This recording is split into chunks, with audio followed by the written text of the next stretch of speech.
Townsend. Adam Michael Crumley. Brian Still.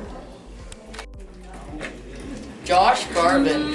In the United States, many people associate St. Patrick's Day with green, leprechauns, clovers, and parades, but the holiday is actually about observing the death of St. Patrick, the patron saint of Ireland. The holiday was originally about a religious feast in the 17th century, but it has evolved through Irish culture into a celebration of the Irish through dancing, food, parades, and lots of green.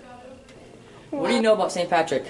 So St. Patrick was a Roman Brit who lived in England after the Roman conquest. He was a Christian, and he was taken as a slave by Irish, and he was there. He worked as a shepherd, and while he was there, he learned the Irish language and the Irish culture, and he eventually, though, escaped and went back to England. And then he decided he wanted to go on a pilgrimage, so he went over to France because he wanted to be a monk. While he was there and going on his trip, he had a dream that the Irish were calling him back to make them Catholics, well, Christians.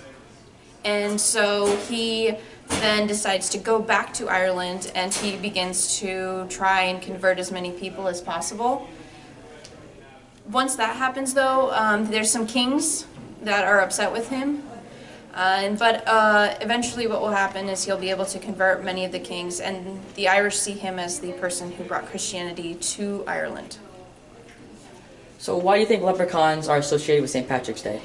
St. Patrick's Day is a celebration of all things Irish. So leprechauns aren't often associated with Christianity, but they are an old pagan tradition in Ireland, and Ireland still celebrates a lot of their old pagan traditions with celebrations like they talk about, like there's fairies, there's banshees, things like that, and so leprechauns sort of get clumped in with that. So how do you celebrate St. Patrick's Day? My family celebrates St. Patrick's Day. We actually go back to my hometown, and my hometown has a parade, and so we do a parade of families, and I walk with my family through our town. Thank you. A lot more to St. Patrick's Day than many people know about. There's a very long history. So remember, when you wear green on March 17th, just know there's a substantial history behind it. Spring break is coming up. It's going to be from March 16th to March 24th. People are going to be leaving the Arctic state of Iowa to try and thaw out. I have my plans for spring break. Let's find out what other people's plans are.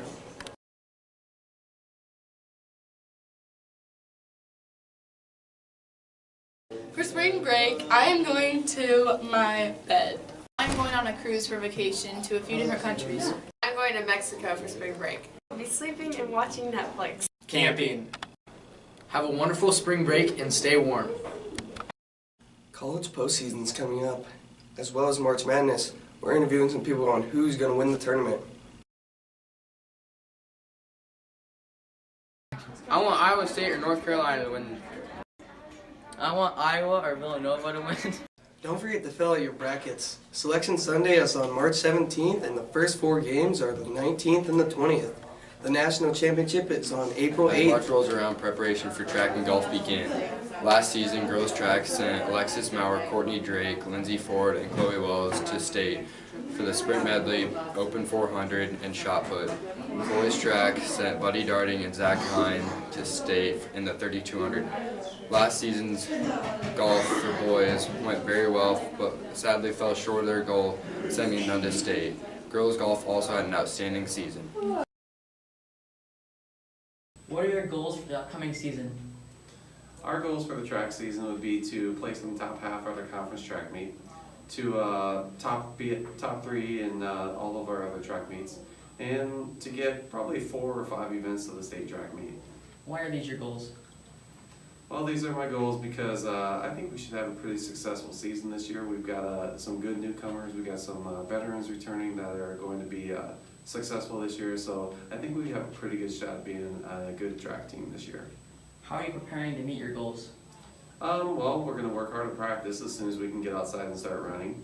We're going to do a lot of handoff work, work on our field events and try to progress there, and just continue to strive to get better. What are the strengths of your team? I would say the strengths of our team are our short sprints. We got some good jumpers on our team as well. Couple good distance runners, but I would say our main strength would be 100, 200 runners. Thank you. The teams have began the long, hard work it takes to make state. Many individuals from last year are working to reach new heights, and there are many upcoming athletes that began the work to qualify for state. The team's success last year, they're pushing to reach new goals for the upcoming season. As March rolls. Oh, why did you? Oh my goodness. Brian! Camping. It's not dirt, it's a part of the Just walk our